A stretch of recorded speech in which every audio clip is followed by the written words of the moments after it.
et mangez, voici mon corps. Prenez et buvez, voici mon sang. Prenez et mangez, voici mon corps. Prenez et buvez, voici mon sang. Qui mange mon corps et boit mon sang, celui-là vivra.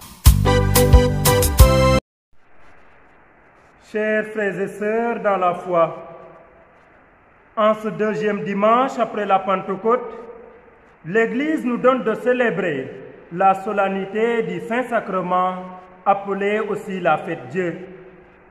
Après avoir donc célébré le mystère des mystères qu'est la Sainte Trinité, l'Église, notre Mère, nous propose aujourd'hui de faire halte et de manière spécifique sur le mystère de notre foi, le mystère de l'Eucharistie. L'Eucharistie est le mémorial de la passion de notre Seigneur Jésus-Christ. En d'autres termes, elle est le mystère qui fait mémoire de la mort et de la résurrection du Christ. Mais pour mieux saisir la quintessence de ce mystère à partir des textes de la liturgie de ce jour, trois questions semblent être essentielles. Premièrement, comment le Christ se rend-il présent dans l'Eucharistie? Deuxièmement, quel est le but de cette présence réelle du Christ dans l'Eucharistie? Et troisièmement, quelle attitude adopter pour accueillir l'Eucharistie dans un plus grand respect? D'abord, le Christ sera présent dans ce mystère de l'Eucharistie sous les espèces du pain et du vin. Quand le prêtre consacre le pain et le vin, ils deviennent le corps et le sang du Christ. Mais comment donc le Christ se rend-il présent dans l'Eucharistie? Pour éviter que nos explications sur ce mystère portent à confusion, il est important de revenir sur les différentes manières de se rendre présent. Il faut accepter d'abord qu'on peut être présent de bien de manières. Premièrement, on peut être présent par son corps, mais l'esprit et le cœur sont affairés à autre chose. Deuxièmement, on peut être présent par l'esprit et le cœur, mais par l'effet de la distance, le corps reste éloigné. Troisièmement, on peut être bien présent par le corps et l'esprit, mais cette fois au milieu d'une foule de gens, sourds et aveugles. Et quatrièmement, on peut être présent de corps et d'esprit dans une assemblée attentive à cette présence, d'où l'acte de réciprocité. Cette quatrième et dernière manière d'être présent, qui évoque l'aspect de réciprocité, est celle qui concerne notre entendement aujourd'hui face à la présence du Christ dans le mystère eucharistique. C'est donc une présence réelle du Christ dans les saintes espèces. Une présence qui demande de la part de tout chrétien une vraie prise de conscience. Une présence où le Christ, sous le signe d'une nourriture spirituelle, du pain vivant descendu du ciel, s'offre aux mains des hommes pour qu'ils aient la vie et la vie en abondance. Confère Jean 10, 10. Voilà, chers amis, le but même de cette présence du Christ dans l'Eucharistie.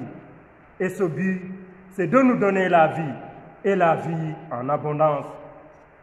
Moi, dit Jésus, je suis le pain vivant qui est descendu du ciel. Si quelqu'un mange de ce pain, il vivra éternellement. Le pain que je donnerai est ma chair pour la vie du monde. Jean 6, verset 51 et suivant.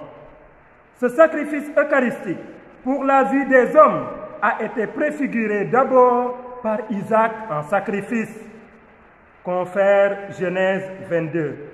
Ensuite, par l'agneau immolé de la Pâque juive. Confère Exode 12. Et enfin, par la manne des pères au désert dans la première lecture de ce jour, tirée du livre du Deutéronome au chapitre 8. Face à cette vie du Christ donnée à travers ce sacrement, un minimum d'attention et d'attitude est requis pour la réception de ce très saint sacrement.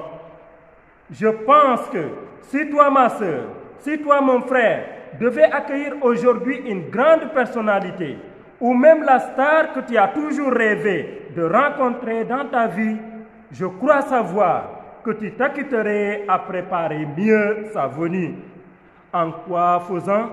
Certainement en préparant le lieu de l'accueil, en préparant la table à manger, en te renseignant même sur le plat qu'il préfère, en soignant ton langage et même tes manières de faire, et tout cela pour paraître digne et respectueux devant lui.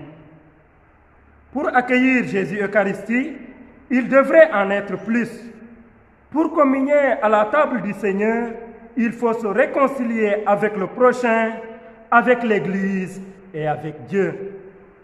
Il faut soigner son habillement, son comportement et même sa démarche si l'on veut bien accueillir de manière respectueuse notre hôte qui est Jésus-Christ.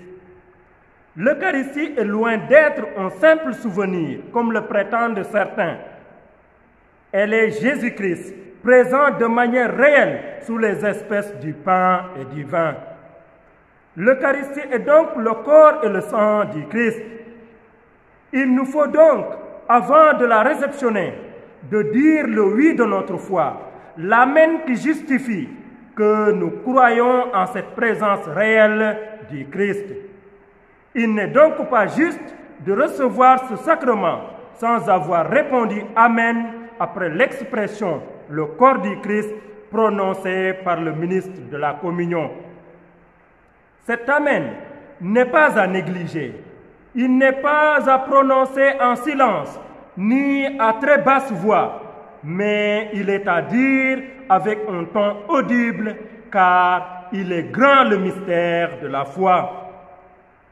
Yesu Christa du ay caaxaan, Eucharistie du ay caaxaan, Eucharistie du fowukaay. Ndege Eucharistie mooy sakarmangu suñu ngëm. Eucharistie, amen, mooy santam. Seigneur Jésus-Christ, donne-nous d'avoir toujours une conscience droite envers ton très saint corps et ton précieux sang, toi qui règnes pour les siècles des siècles. Amen.